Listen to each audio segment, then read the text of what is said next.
ಕ್ಷೇತ್ರದ ಮತದಾರರು ಹಾಗೂ ಬೇರೆ ಬೇರೆ ಜಿಲ್ಲೆಯಿಂದ ಬಂದಿರತಕ್ಕಂಥ ಎಲ್ಲ ಮತದಾರರು ಆಶೀರ್ವಾದ ಮಾಡ್ತಾರಂತ ಬಲವಾದ ನಂಬಿಕೆ ಇದೆ. ಈಗಾಗಲೇ 3 ಅವಧಿಯನ್ನ ಮಹದೇವಪ್ಪನ ಯಾದವ್ ನೇತೃತ್ವದಲ್ಲಿ ಜಯವನ್ನ ಗಳಿಸಿಕೊಟ್ಟು ತಮ್ಮ ಸೇವೆಯನ್ನು ಮಾಡಲಿಕ್ಕೆ ಅವಕಾಶವನ್ನು ಮಾಡಿಕೊಟ್ಟಿದ್ದಾರೆ. ಈಗಾಗಲೇ 2 ಸಾರಿ ಎಲ್ಲ ಮತದಾರರನ್ನು ಭೇಟಿಯಾಗಿ ಅವರ ಆಶೀರ್ವಾದವನ್ನು ಪಡೆದಿದ್ದೀವಿ.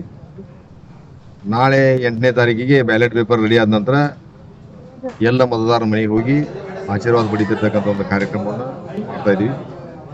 ಜೊತೆಗೆ 15 ವರ್ಷಗಳ ಆಡಳಿತ ಅವಧಿಯಲ್ಲಿ ಇವತ್ತು ಧನಲಕ್ಷ್ಮಿ ಸಹಕಾರಿ ಸಕ್ಕರೆ ಕಾರ್ಖಾನೆ ಒಂದು ಮಹತ್ತರವಾಗಿರ್ತಕ್ಕಂಥ ಹೆಜ್ಜೆಯನ್ನು ಇಟ್ಟಿರ್ತಕ್ಕಂಥದ್ದು ಮಾಧ್ಯಮದ ಮುಖಾಂತರ ಹೇಳಿಕ್ಕೆ ಬಹಳ ಸಂತೋಷ ಅನಿಸ್ತದೆ. ಇವತ್ತು ವಿರೋಧಿಗಳು ಬೇರೆ ಬೇರೆ ಮಾತನಾಡ್ತಕ್ಕಂಥ ಸಂದರ್ಭದಲ್ಲಿ ಅವರಿಗೆ ಅಂಕಿಅಂಶ ಗೊತ್ತಿದೆಯಲ್ಲೋ ಗೊತ್ತಿಲ್ಲ ನನಗೆ.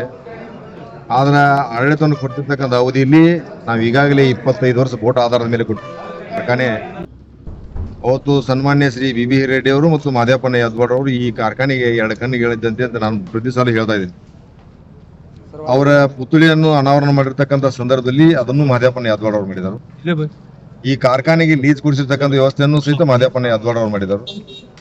ಜೊತೆಗೆ ಇವತ್ತಿನ ದಿವಸ ಆಡಳಿತದ ಅವಧಿಯಲ್ಲಿ ಸಾಲ ಮುಕ್ತ ಕಾರ್ಖಾನೆಯನ್ನು ಮಾಡಲಿಕ್ಕೆ ಬಹಳ ಶ್ರಮವನ್ನು ಪಟ್ಟು ಈ ಕಾರ್ಖಾನೆಗೆ ಒಂದು ಒಳ್ಳೆ ವೈಭವವಾಗಿರ್ತಕ್ಕಂಥ ಒಂದು ವ್ಯವಸ್ಥೆಯನ್ನು ಮಾಡಿದ್ದಾರೆ. ಈಗಾಗಲೇ 2 ಅವಧಿಯಲ್ಲಿ ಮಹದೇವಪ್ಪನ ಯಾದವಾಡ್ ಅವರು ಮತ್ತು 1 ಅವಧಿಯನ್ನ ನಾನು ಅಧ್ಯಕ್ಷನಾಗಿ ಕಾರ್ಯನಿರ್ವಹಿಸತಕ್ಕಂಥ ಸಂದರ್ಭದಲ್ಲಿ ಕಾರ್ಖಾನೆಯಲ್ಲಿ 11 ಕೋಟಿ ರೂಪಾಯಿಯನ್ನ ಈಗಾಗಲೇ ನಾವು ಠೇವಣಿ ಇಟ್ಟಿದ್ದೀವಿ. ಇನ್ನು 3 ಕೋಟಿ ರೂಪಾಯಿ ಠೇವಣಿ ಈಗ ಸದ್ಯ ಬರುವುದಿದೆ. 14 ಕೋಟಿ ರೂಪಾಯಿ ಠೇವಣಿಯನ್ನು ಮಾಡ್ತಾ ಇದ್ದೀವಿ.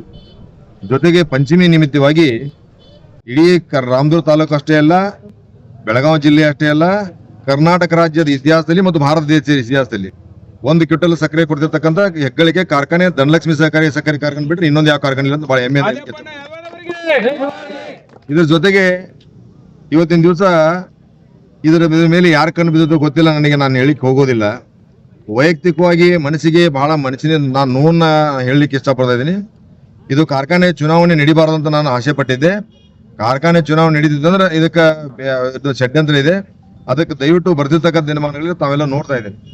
ಇವತ್ತು 24 ತಾಸಿನಾಗ ಬಿಲ್ಲನ್ನು ಕೊಡ್ತಿರ್ತಕ್ಕಂಥದ್ದು ಕಬ್ಬು ಕಟಾವುದಾರರಿಗೂ ಮತ್ತು ಸಾಗಾಣಿಕೆದಾರರಿಗೂ ಸಹಿತ ಇವತ್ತಿನವರಿಗೂ ಸಹಿತ ಯಾವುದೇ ತೊಂದರೆ ಇಲ್ಲದಂತೆ ಕಾರ್ಖಾನೆ ನಡೆಸಿರ್ತಕ್ಕಂಥದ್ದು.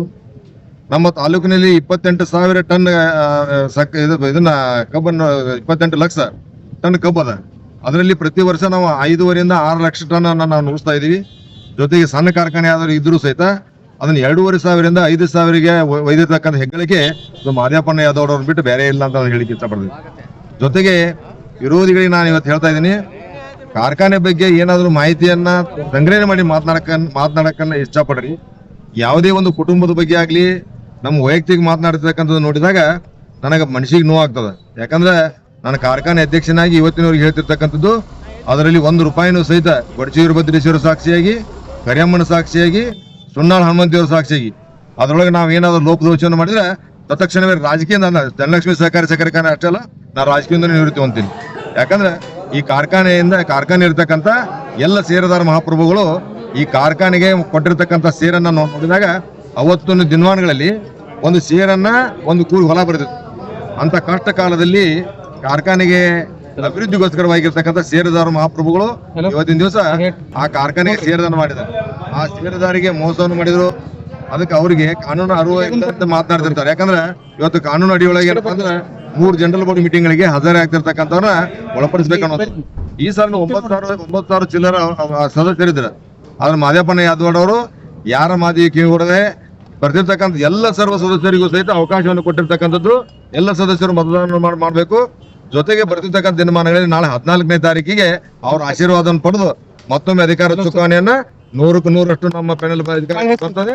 ನಾವು ಅದನ್ನ ಮತ್ತೊಮ್ಮೆ ಮುಂಬರುವ ದಿನಮಾನಗಳಿಗೆ 1 ಕ್ವಿಂಟಲ್ ಸಕ್ಕರೆಯನ್ನು ಕೊಡೋದ್ರ ಜೊತೆಗೆ ಕಾರ್ಖಾನೆ ಅಭಿವೃದ್ಧಿಗಾಗಿ ಬೇರೆ ಬೇರೆ ಕಾರ್ಯಗಳಿಗಾಗಿ ಮಾಡ್ತಿರ್ತಕ್ಕಂಥದ್ದನ್ನ ನಾವು ಮಾಡ್ತಾ ಇದೀವಿ.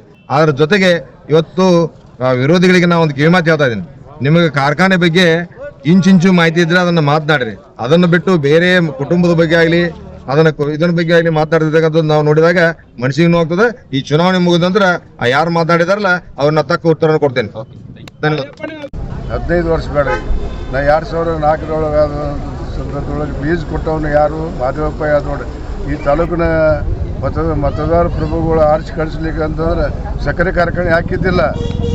ಅಂಥ ಸಂದರ್ಭದೊಳಗೆ ವಿಶೇಷವಾಗಿ ಗಮನದಲ್ಲಿಟ್ಟುಕೊಂಡು 2006 ಕೋಲಿಸರಿ ಗೌರ್ಮೆಂಟ್ ಬಂದಾಗ ಕುಮಾರಸ್ವಾಮಿ ಯಡಿಯೂರಪ್ಪ ಇದ್ದಂಥ ಸಂದರ್ಭದೊಳಗೆ ಕ್ಯಾಬಿನೆಟ್ದೊಳಗೆ ಪಾಸ್ ಮಾಡಿಸಿದ ಲೀಸ್ ಕೊಡಿಸಿದವನ್ನ ಮಾದೇವಪ್ಪ ಯಾದವಾಡ. ಅದು ಗೊತ್ತು ಹೇಳುವಂಥ ಮಾತನ್ನು ಇದೊಂದು ಪ್ರತಿಷ್ಠೆಯಾಗಿ ತಗೊಂಡಿದ್ದಾರೆ. ನಾವು ಪ್ರತಿಷ್ಠೆ ಜನರ ಆಶಾಭಾವನೆ ಚಲೋ ಐತೆ ಅಂತ ಮತದಾರ ಪ್ರಭುಗಳು ಭಾಳ ಮಹತ್ವದ ಚುನಾವಣೆ ಮಾಡಿಕೊಡ್ತಾರೆ, ಆಶೀರ್ವಾದ ಮಾಡ್ತಾರೆ ಅಂತ ಭರವಸೆ ಐತಿ, ವಿಶ್ವಾಸ ಇದೆ ಸರ್. ವಿಶ್ವಾಸ ಐತಿ. ಎಲ್ಲ ಕಡೆ ಕ್ಷೇತ್ರ ತುಂಬ ಯಾವ ರೀತಿ ಭಾಳ ರೆಸ್ಪಾನ್ಸಿಬಲ್ ಚಲೋ ಐತಿ. Thank you. ಆಡಳಿತ ಮಂಡಳಿ ಎಲ್ಲ ಸರ್ವ ಸದಸ್ಯರು ಈಗಾಗಲೇ